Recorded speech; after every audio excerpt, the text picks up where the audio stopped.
ایک واقعہ مجھے یاد آ رہا ہے جسے میں چاہتا ہوں کہ آپ کی سماعتوں کے حوالے کر کے گفتگو کو ختم کروں۔ واقعہ دراصل یہ ہے کہ رسول رحمت صلی اللہ علیہ وسلم تشریف فرما تھے۔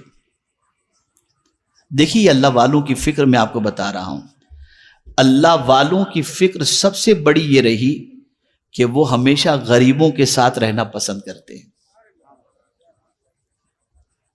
ان کا کھانا غریبوں کے ساتھ، ان کا اٹھنا غریبوں کے ساتھ، ان کو غریب بہت پسند رہے۔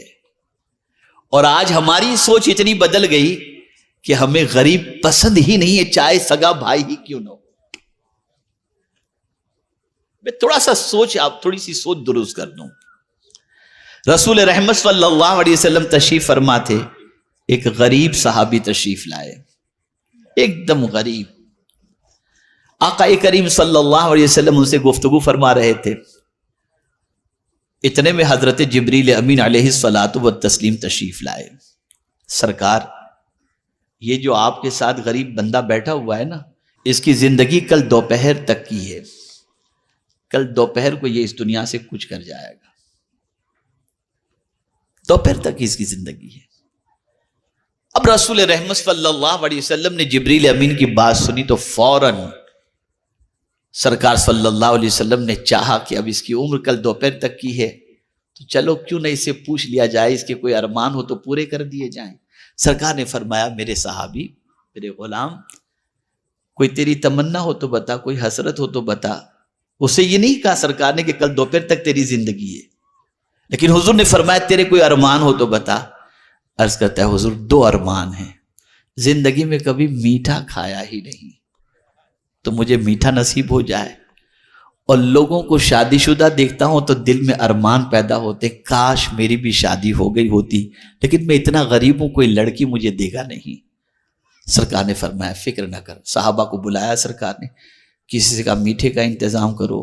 ایک صحابی کو بلایا، تیری لڑکی کا رشتہ میں نے ان کے ساتھ کر دیا ہے، تیاری میں لگ جاؤ۔ یہ سارا اہتمام سرکار صلی اللہ علیہ وسلم نے کیا، نکاح بھی ہو گیا، سب کچھ ہو گیا، میٹھے کا بھی انتظام ہو گیا۔ اب دوسرے دن دوپہر کے وقت حضور صلی اللہ علیہ وسلم نے سب گھر کا بھی انتظام کر دیا، سرکار نے، سب کچھ ہو گیا، وہ چلا بھی گیا، شادی بھی ہو گئی، بیوی کے ساتھ آرام سے وہ صحابی ہیں۔ دوپہر کے وقت حضور صلی اللہ علیہ وسلم نے اپنے ایک صحابی سے فرمایا، ذرا جا کے اس گھر میں دیکھ، کوئی آواز تو رونے کی نہیں آ رہی ہے۔ وہ گئے، وہ صحابی ظہر سے لے کر عصر تک اس کے گھر کے ان کے گھر کے قریب چکر لگانے لگے، کوئی آواز نہیں، کوئی رونے دھونے کی آواز نہیں۔ آئے حضور کے پاس، سرکار وہاں تو کوئی رونے دھونے کی آواز تو ہے نہیں، سب بالکل ٹھیک ٹھاک معاملہ ہے۔ تو سرکار نے رب کی بارگاہ میں عرض کیا، میرے مولا، جبریل نے لوح محفوظ پر دیکھ کر کے یہ بات کہی تھی کہ اس کی زندگی کل دوپہر تک کی ہے، لیکن وہ تو ابھی تک جی رہے ہیں، موت ٹلی کیسے؟ موت ٹلی کیسے؟ تو سرکار صلی اللہ علیہ وسلم سے رب نے فرمایا، میرے محبوب، تقدیر میں تو میں نے لکھ ہی دیا تھا کل دوپہر تک، لیکن جب اس کے سامنے میٹھا آیا، اسی وقت میں نے ایک سائل کو دروازے پر بھیجا کہ جا کر کے میرے نام پر اس سے مانگ۔ جب اس سائل نے اس سے مانگا، اللہ کے نام پہ دے، زندگی پر اس نے میٹھا نہیں کھایا تھا، لیکن میرے نام پر جب میٹھا مانگا گیا، اٹھا کر سارا میٹھا اس غریب کو دے دیا۔ تو غریب نے جاتے ہوئے یہ کہا، اللہ تیری جوڑی سلامت رکھے اور ڈھیر سارے تجھے بچے عطا فرمائے، میں نے اس غریب کی دعا کی وجہ سے اس کی موت کو ٹال دیا۔ میرا یہ ایک ایسا اہم موضوع ہے، زندگی رہی تو میں صرف غریبوں کی اہمیت پر آپ کو بتاؤں گا، اس لیے کہ ہماری سوچ پوری الٹی ہو گئی۔ نہ غریب کے ساتھ بیٹھنا اچھا لگتا ہے، نہ غریب کے ساتھ ملنا اچھا لگتا ہے، نہ غریب کے ساتھ کھانا اچھا لگتا ہے، نہ غریب کے ساتھ مصافحہ اچھا لگتا ہے، نہ غریب کی دعوت اچھی لگتی ہے۔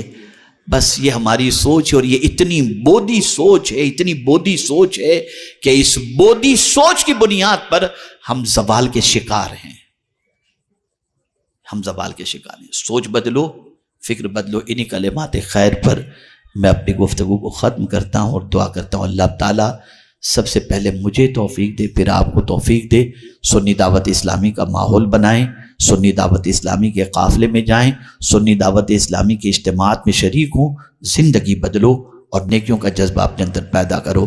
وَمَا عَلَيْنَا إِلَّا الْبَلَاغُ الْمُبِينُ۔